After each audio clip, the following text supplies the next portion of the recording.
Welcome to Manish Ruthaiya classes. आप सभी लोगों को गांधी जयंती की हार्दिक शुभकामनाएं, क्योंकि आज 2 अक्टूबर है और आज के दिन हमारे राष्ट्रपिता का जो जन्म हुआ था, महात्मा गांधी जी का जन्म हुआ था, उसी को उपलक्ष्य में जो है हम गांधी जयंती मनाते हैं। ये आज का दिन जो हमारे लिए बहुत ही स्पेशल है। आज हम आपको कुछ पढ़ाने से पहले कुछ क्वेश्चंस करेंगे, जिसके आंसर आपको कमेंट बॉक्स में लिखने हैं, या आप खुद से ट्राई कीजिए उस क्वेश्चंस का आंसर देने के लिए। बट उस क्वेश्चंस का आंसर देने से पहले आप क्वेश्चंस को बहुत ही ध्यान से सुनेंगे कि हम कहना क्या चाहते हैं और आप कितने हद तक आप जो है अपने आप को कंसंट्रेट कर सकते हैं और इस क्वेश्चन का आंसर दे सकते हैं। तो चलिए स्टार्ट करते हैं। ये काफ़ी मज़ेदार क्वेश्चंस होगा आप लोगों के लिए, आशा करता हूँ आपको अच्छा लगेगा। चलिए, तो पहला क्वेश्चन हमारा है कि आपने लब शब्द सबसे पहले किसके द्वारा सुना? तो आई थिंक कुछ लोग बताएंगे अपने दोस्तों के द्वारा, क्योंकि ज़्यादातर आप फ्रेंडशिप में ही रहते हैं। चलिए ठीक है। दूसरा क्वेश्चन हमारा ये है कि क्या जीवन के लिए लब बहुत ही आवश्यक है? क्या जीवन के लिए लब बहुत आवश्यक है?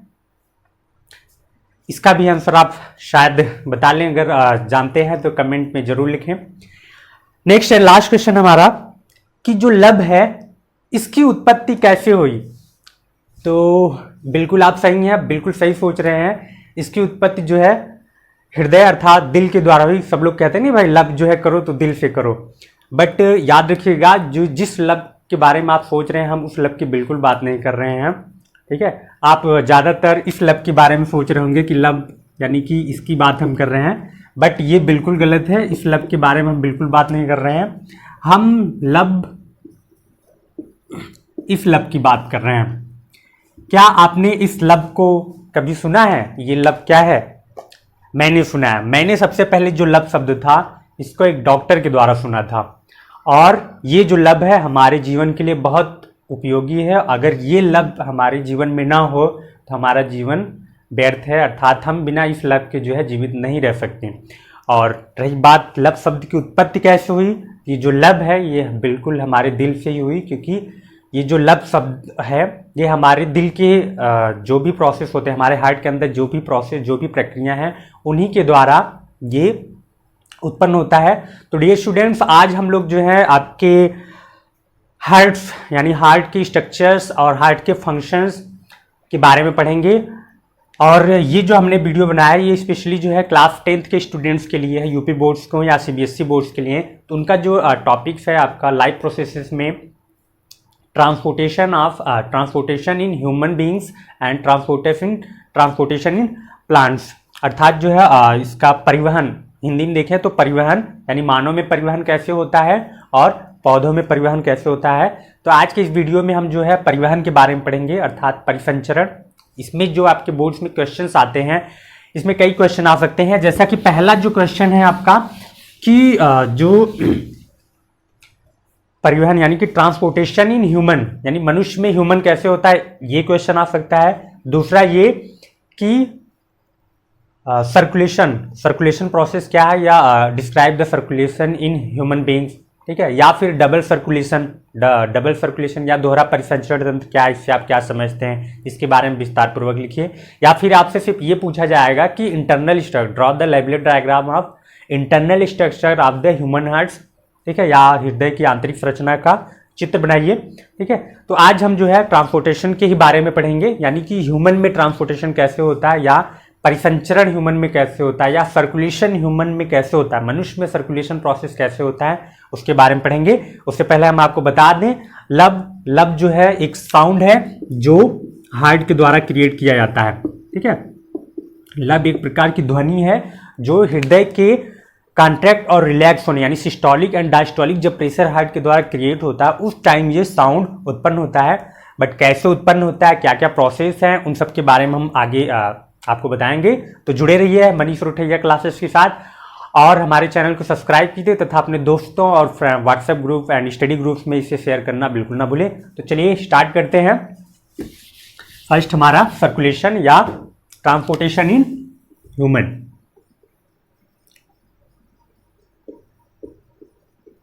Transportation in human. In human या मनुष्य में परिवहन। अब देखिए, जैसे अगर ट्रांसपोर्टेशन की हम बात करते हैं, परिवहन, तो परिवहन में क्या होता है कि कोई भी वस्तु जो है एक स्थान से दूसरे स्थान पे जब जाती है तो उसी को हम कहते हैं कि भाई ये ट्रांसपोर्टेशन प्रोसेस हो रहा है। ट्रांसपोर्ट में ये होता है कि भाई कोई भी थिंग्स होती है हम उसको वन प्लेस से दूसरे प्लेस पे ट्रांसफर करते हैं, वो हमारा ट्रांसपोर्टेशन होता है। सेम प्रोसेस हमारे ह्यूमन यानी कि मनुष्य के हृदय यानी मनुष्य के शरीर में भी होता है, जिसको हम ट्रांसपोर्टेशन कहते हैं, और या हम उसी को सर्कुलेशन भी कहते हैं, परिसंचरण के नाम से भी जाना जाता है।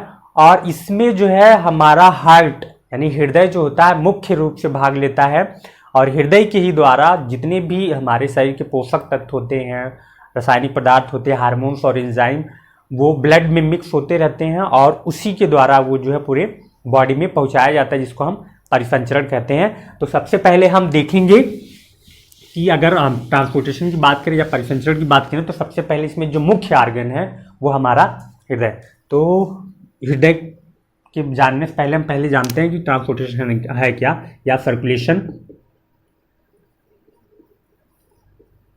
भाई ये कई नाम से आ सकता है, इसलिए आप सारे नाम याद रखें। अगर सर्कुलेशन आपसे पूछता है तब भी आप वही लिखेंगे, परिसंचरण आता है तो बात वही है, ट्रांसपोर्टेशन इन ह्यूमंस तब भी आपका वही आंसर होगा, डबल सर्कुलेशन पूछा जाता है तब भी आप जो है यही आंसर लिखेंगे कि क्या क्या इसमें प्रोसेस कैसे होता है। ठीक, तो सर्कुलेशन की अगर बात करें यानी कि परिसंचरण की बात करें तो वह प्रक्रिया जिसके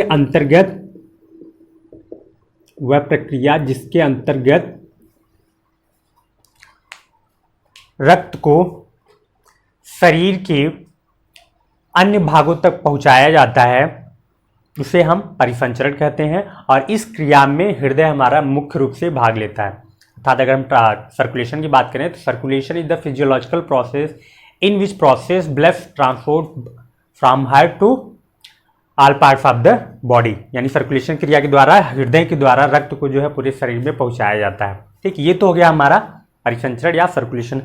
अब देखते हैं कि इसका जो मुख्य अंग है यानी परिसंचरण में मुख्य रूप से भाग कौन लेता है, वो होता है हमारा हार्ट अर्थात हृदय। तो परिसंचरण पढ़ने से पहले हम पहले देखेंगे हृदय है क्या चीज़। ठीक है, हृदय कहाँ पाया जाता है, इनमें क्या क्या चीज़ें होती हैं। तो हृदय जो है ये हमारा एक सर्कुलेटरी ऑर्गन्स है, और ये मनुष्य के शरीर में वक्ष गुहा यानी जो हमारी थोरेसिक कैविटी होती है, जो चेस्ट के अंदर वाला पार्ट होता है, यानी यहाँ पे ये हमारा टोटल जो है थोरेसिक कैविटी या इसी को हम वक्ष गुहा कहते हैं। तो वक्ष गुहा में डायफ्राम के ऊपर और हमारे शरीर के बाएं वाले भाग में, यानी होता तो सेंटर में एकदम सेंटर में, बट इसका ज़्यादातर जो भाग होता है वो हमारे शरीर के बाएं साइड में होता है, और इसका आकार बंद मुट्ठी के समान, क्या बंद मुट्ठी के समान ऐसा हल्का तिरछा सा ये हमारे वक्ष गुहा में पड़ा रहता है। ठीक, और ये तो था हमारा हृदय। और अगर हम हृदय की संरचना की बात करें तो अगर हम बाहर से देखें इसको, बाहरी स्ट्रक्चर अगर हम देखें हार्ट का, अगर आप एग्जाम में आपके देखा जाए बोर्ड के एग्जाम में तो ज़्यादातर इंटरनल स्ट्रक्चर पूछा है, आंतरिक संरचना पूछी जाती है आपसे। फिर भी हम जो है बाह्य संरचना यानी एक्सटर्नल स्ट्रक्चर देखेंगे, हार्ट होता कैसा स्पेशली देखने में। तो अगर हम हार्ट की बात करें तो कुछ ये इस तरह का होता है। बाहरी संरचना अगर आप देखेंगे तो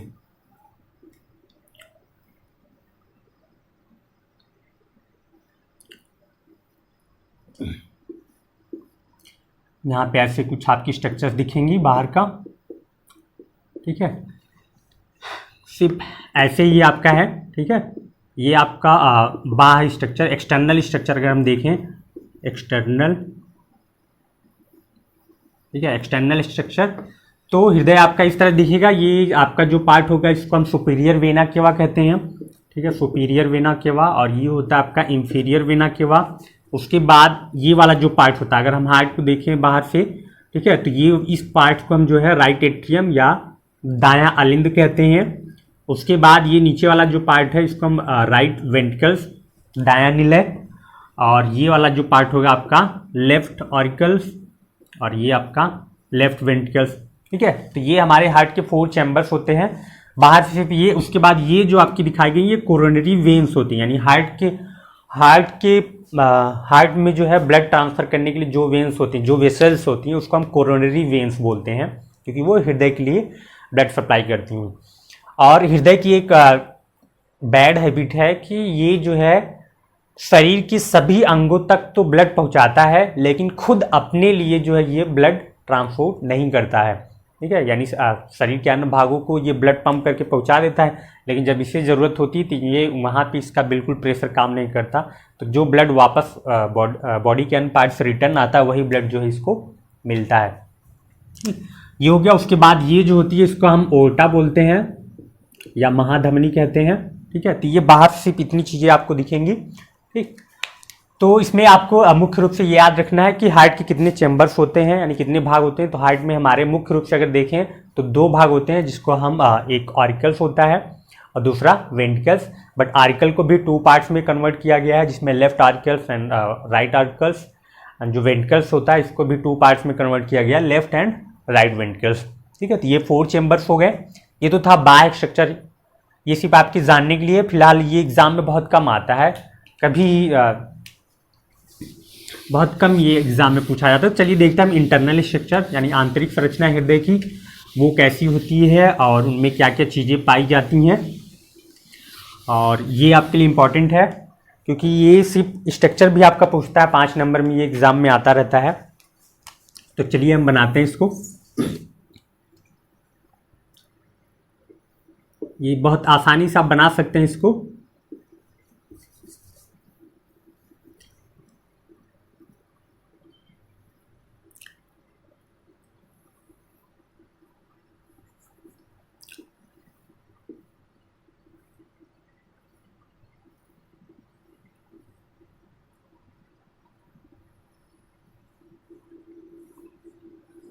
कुछ इस तरह का आपका स्ट्रक्चर होगा। ये बीच में जो है आपकी एक वाल्व्स होती हैं, वाल्व्स का एक लेयर होती है जो हार्ट के चेम्बर्स को अलग अलग कन्वर्ट कर देती है।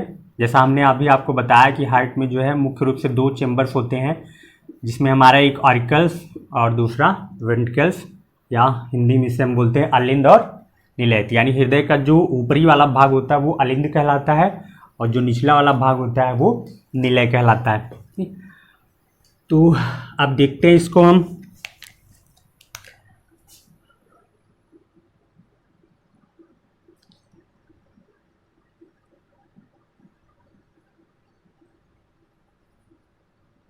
इनमें जो है 4 चेम्बर्स हो जाते हैं हमारे।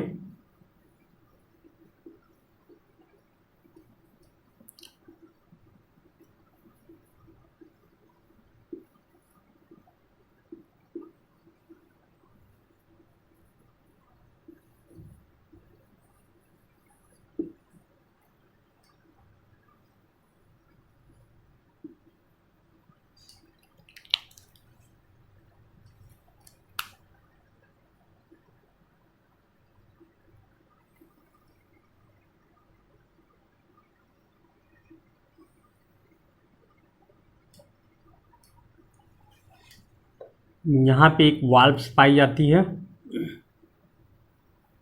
और फिर कुछ इस तरह का आपका स्ट्रक्चर होता है, जिसमें आपका ये जो पार्ट होता है इसको हम सुपीरियर वेना केवा कहते हैं या अग्र महाशिरा। ठीक है, तो ये हो गई आपकी superior vena cava, superior vena cava.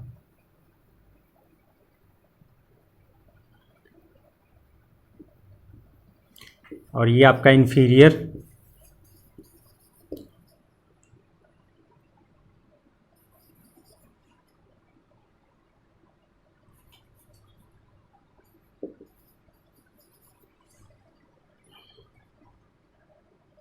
Superior vena cava, inferior vena cava.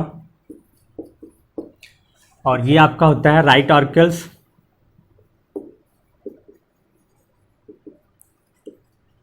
और ये आपका राइट वेंट्रिकल्स, और ये लेफ्ट ऑर्कल,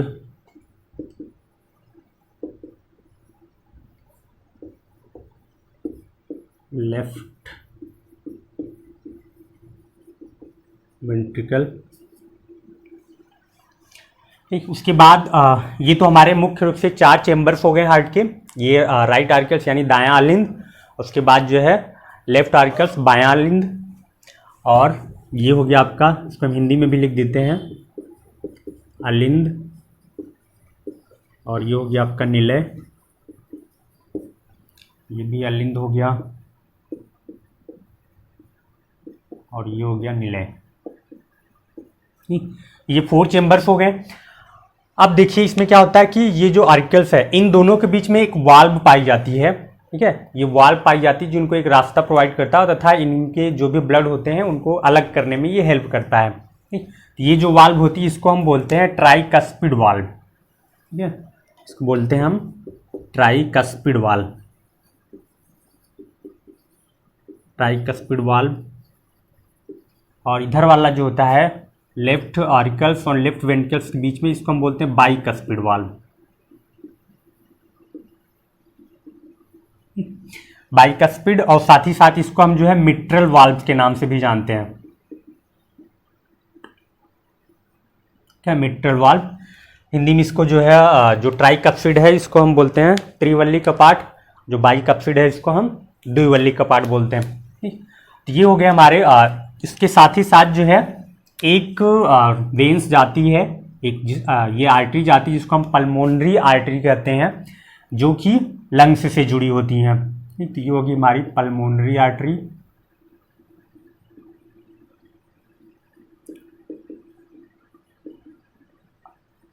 ठीक है, और ये जुड़ी होती है हमारी लंग्स से यानी फेफड़े।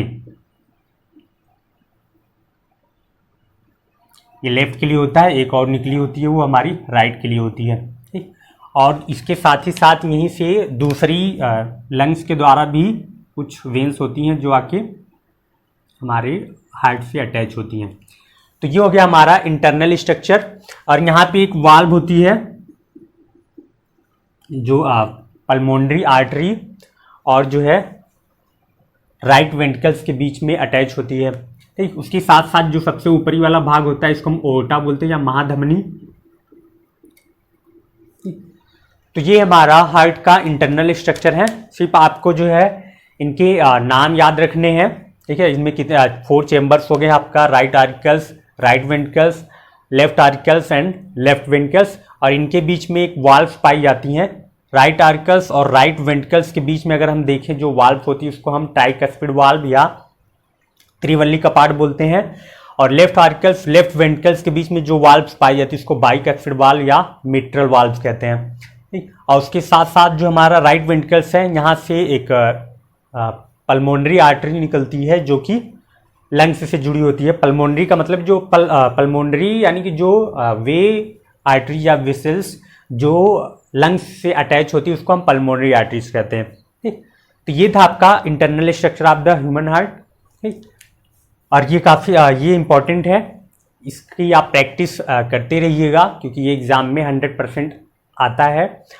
और पिछली बार तो इसका स्ट्रक्चर सिर्फ नहीं आया था, ये सर्कुलेशन आपका पूछा गया था एग्ज़ाम में, लेकिन इस बार कंफर्म है कि इस साल जो है ये स्ट्रक्चर जरूर आएगा आपके एग्ज़ाम में। ठीक, तो ये तो हो गया हमारा इंटरनल स्ट्रक्चर ऑफ हार्ट। अब हम देखते हैं कि इसकी प्रोसेस कैसे होता है, यानी प्रक्रिया कैसे होती है, कैसे जो है ह्यूमन में ब्लड जो है ट्रांसपोर्ट होता है। ठीक, पहले तो आप ये नाम अच्छे समझ गए हैं, अब देखते हैं कैसे ये स्टार्टिंग करता है प्रोसेस। Just minute. देखिए ये आपका इंटरनल स्ट्रक्चर हो गया हार्ट का। अब ब्लड सप्लाई की बात आती है, तो जो ब्लड होता है ह्यूमन का, अगर हम किसी भी आप इसको स्टार्टिंग करते समय आप जब लिखेंगे प्रोसेस में, या तो आप लंग्स से स्टार्ट कीजिए या फिर जो है आप सुपीरियर वेना केवा या इंफीरियर वेना केवा, इन दोनों को साथ में लेके आप स्टार्ट करेंगे। यानी जब इसकी प्रक्रिया की बात करते हैं, प्रोसेस कैसे होता है सर्कुलेशन, उसको हम अगर देखेंगे तो चलिए शुरू करते हैं। सबसे पहले जो ब्लड होगा, यानी कि ये हमारा सुपीरियर वेना केवा, इसको हम अग्र महाशिरा कहते हैं। तो महाशिरा का काम होता है कि ये जो है शरीर के ब्लड को जो है हार्ट में यानी हृदय में लाने का काम करती है, और जो ओर्टा यानी महाधमनी जो होती है ये हार्ट के ब्लड को शरीर के बाहर शरीर में ले जाने का काम करता है, यानी हार्ट से बाहर ले जाने का काम करेगा। तो जब भी ब्लड है, मान लीजिए हमारा यहाँ पे बॉडी पार्ट्स हम यहाँ पे ले लेते हैं, बॉडी पार्ट्स, अब बॉडी पार्ट्स से जो है ब्लड जो है इंटर करता है पहले सुपीरियर वेना केवा में, यानी हमारे जैसे हमारी ये बॉडी हो गई, हमारा हार्ट जो है यहाँ पे सेंटर थोरेसिक कैविटी में है, तो जो सुपीरियर वेना केवा है वो हमारे ऊपरी वाले यानी सिर के जो ब्लड होंगे उनको वापस लाता है। जो इंफीरियर वेना केवा है ये हमारे लेग्स यानी पैर्स के जो ब्लड होंगे उनको लाने का काम करता है। तो देखिए सुपीरियर वेना केवा से ब्लड इंटर किया और इंफीरियर वेना केवा से ब्लड इंटर किया।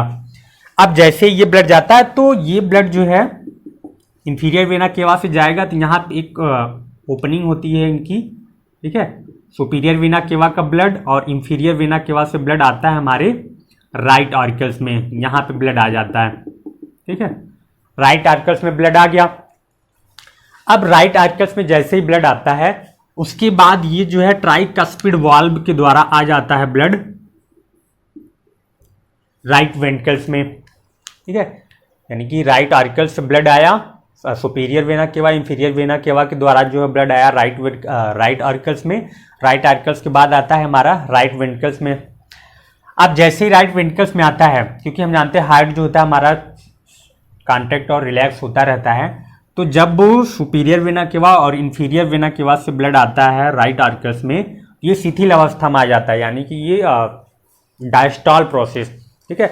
यानी ये फुल एकदम ढीला रहता है जिससे कि इसमें अधिक से अधिक ब्लड जो है आ जाए शिथिल अवस्था में, यानी नॉर्मल इसमें कोई प्रेशर नहीं क्रिएट होता, तो ये अधिक से अधिक इसमें ब्लड भर जाता है। और जब ये ब्लड भर जाएगा, जैसे भाई एक आप बैलून लेते हो, बैलून में आप हवा भरो तो वो फूलता चला जाता है, ठीक। लेकिन एक कंडीशन ऐसी आती है उसके बाद बैलून फट जाता है, ठीक। तो जब ऐसी कंडीशन इसकी आती है, यानी कि जो ऑरिकल्स होता है जब इसमें ब्लड भर जाता है तो ये प्रेशर क्रिएट करता है और उस प्रेशर के द्वारा ये जो त्रिवल्ली कपाट यानी ट्राइकस्पिड वाल्व होते हैं वो खुल जाते हैं।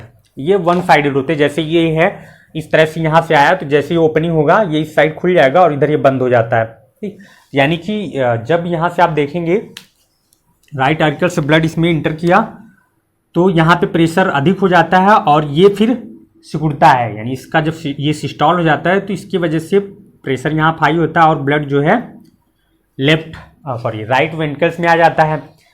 अब राइट वेंट्रिकल्स में जब ब्लड आ जाता है फिर ये कॉन्ट्रैक्ट होता है, यानी ये शिथिल होता है, तो यही ब्लड जो है जब ये शिथिल होता है तो ये त्रिवल्ली कपाट जो वाल्व होते हैं ये बंद हो जाते हैं और फिर ये ब्लड जो है यहाँ पे एक वाल्व होती है, इस वाल्व जो कि हमारी पल्मोनरी आर्टरी और राइट वेंट्रिकल्स के बीच में होती है, तो ये वाल्व जो है ओपन हो जाती है, ठीक। अब ये ओपन हो जाएगी तो यहाँ से ब्लड जो आ जाता है हमारा लंग्स में, ठीक है।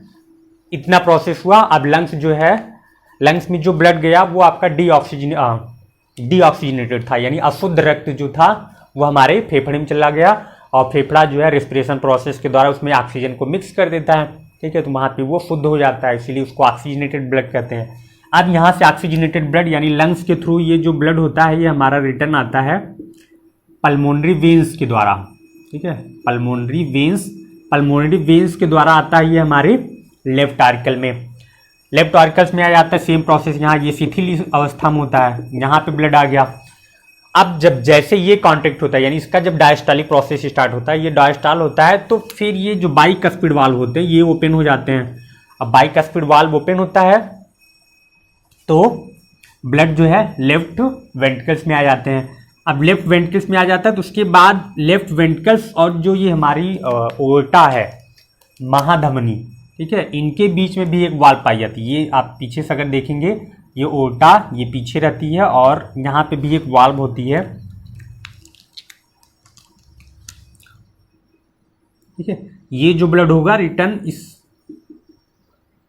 यानी लेफ्ट वेंट्रिकल से ये ब्लड जो है हमारा ट्रांसफर हो जाता है ओर्टा में, ठीक है। ओर्टा में जाता है यानी महाधमनी में जाता है और महाधमनी से ये पूरा ब्लड फिर शरीर के अन्य भागों में पहुंचा दिया जाता है और इस तरह से ये ब्लड फिर से ये घूमता हुआ आपका कुछ वेन्स जो होती हैं यानी कि शिराओं के द्वारा फिर आ जाएगा नीचे वाले ब्लड यानी इंफीरियर वेना केवा के थ्रू और कुछ ब्लड जो है आपका सुपीरियर वेना केवा यानी हार्ट आपके हेड वाले पार्ट्स में जाता है और इस तरह से वो घूम के फिर से जो है हार्ट में चलता रहता है। और ये एक सर्कल की प्रोसेस में यानी कि एक प्रकार से देखिए तो एक साइकिल बन जाती है, यहाँ से स्टार्ट हुआ घूमता हुआ फिर जो है हृदय में आ जाता है, इसीलिए इसको हम सर्कुलेशन कहते हैं। यानी एक साइक्लिक प्रोसेस होता है, रेगुलर चलता रहता है, कंटिन्यूस प्रोसेस चलता रहता है, इसीलिए इसको जो है सर्कुलेशन नाम भी कहा जाता है। ठीक, ये तो गया प्रोसेस की बात की जाती है।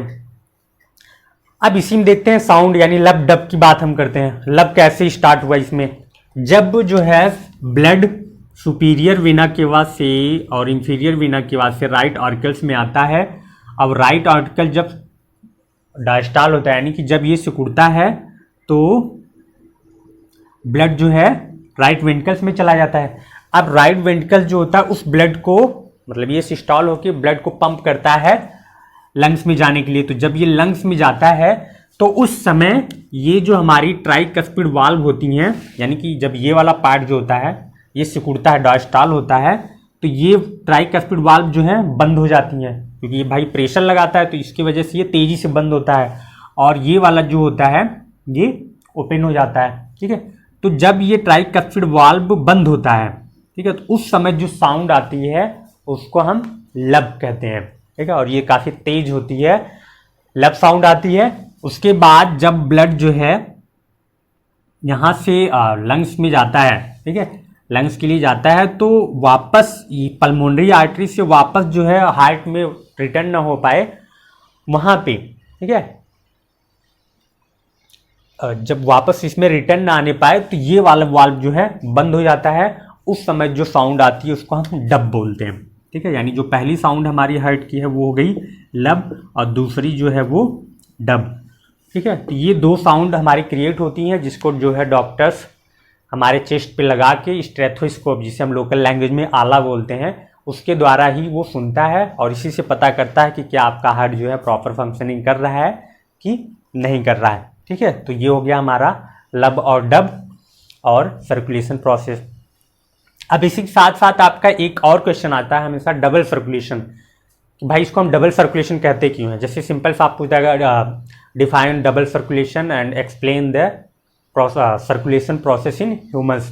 तो अब डबल सर्कुलेशन की अगर बात की जाए यानी दोहरा परिसंचरण तंत्र इसे हम क्यों कहते हैं, तो यहाँ पे आप देखेंगे कि जो हमारा ब्लड होता है वो ह्यूमन में जो है हृदय से 2 बार होके गुजरता है, इसीलिए इसको डबल परिसंचरण कहते हैं। ठीक है, क्योंकि एक बार जो ब्लड आया तो वो हृदय के दाएं वाले भाग में आता है, यानी सुपीरियर वेना के बाद इंफीरियर वेना के बाद से ये सिर्फ राइट आर्कल्स और राइट वेंट्रिकल्स में जाता है। राइट वेंट्रिकल से फिर ये ट्रांसफर कर दिया जाता है लंग्स में। ठीक है, क्योंकि लंग्स जो है फेफड़े, लंग्स जो हमारे हृदय के बाहर है। ठीक है, यानी आधा टाइम एक बार जो ब्लड आया सिर्फ हृदय के आधे वाले भाग में गया, फिर ये लंग्स में चला जाता है। लंग्स में ये ऑक्सीजनेटेड होने के बाद वापस फिर से जो है हृदय में आता है, और हृदय में आने के बाद फिर जाके इसे शरीर के अन्य भागों में ट्रांसफर किया जाता है, इसीलिए इसको हम डबल परिसंचरण तंत्र कहते हैं। ठीक है, तो ये हो गया हमारा सर्कुलेशन प्रोसेस और इंटरनल स्ट्रक्चर ऑफ आपका हार्ट। उसके बाद जो है डबल सर्कुलेशन और हार्ट की जो साउंड है लब एंड डब। ठीक है, तो आशा करते हैं बच्चों ये आपको समझ में आ गया होगा। अच्छा लगता है तो ये वीडियो आप शेयर कीजिए अपने दोस्तों के साथ और सब्सक्राइब करते रहें। ठीक है, और इससे कुछ और पॉइंट्स हैं, जैसे कि आप अगर कुछ एनिमल्स में देखें जो हमारे एक्वेटिक एनिमल्स हैं, जैसे मछली है, तो मछली में जो हार्ट होता है वो 2 चेम्बर्स उसमें होते हैं, यानी उसमें एक ऑर्कल्स और एक वेंट्रिकल्स होता है। ठीक, उसके बाद जो हमारे एम्फीबियन वर्ग्स हैं जिसमें आपका मेढक होता है, तो मेढक में जो है आर्कल्स तो 2 होते हैं, यानी उसका जो हार्ट होता है वो 3 चेम्बर्ड होता है। उनमें जो है आर्कल्स यानी अलिंद जो होते हैं 2 होते हैं, बट निलय जो है 1 होता है। तो इसकी वजह से उनमें ऑक्सीजनेटेड डीऑक्सीजनेटेड ब्लड सब एक साथ मिक्स हो जाता है उसमें, ये नहीं शुद्ध रक्त अलग है अशुद्ध रक्त अलग है। ठीक, उसके बाद अगर रेप्टाइल्स की बात करें जो यानी रेंग के जो चलने वाले होते हैं, जैसे सबका सांप हो गया, छिपकली हो गई, तो इन सब में कुछ एनिमल्स ऐसे होते हैं जिनमें हार्ट जो होता है 4 चेम्बर यानी 4 चेम्बर्स में अलग अलग होता है, कुछ में 3 चेम्बर्स ही होते हैं। ठीक, उसके बाद जब ह्यूमन की बात करते हैं तो ह्यूमन में 4 चेम्बर्स बन गए इसलिए ताकि जो है शुद्ध ब्लड अलग हो और अशुद्ध ब्लड अलग, यानी ऑक्सीजनेटेड ब्लड और डीऑक्सीजनेटेड ब्लड जो है सब सेपरेट होके बहते रहें।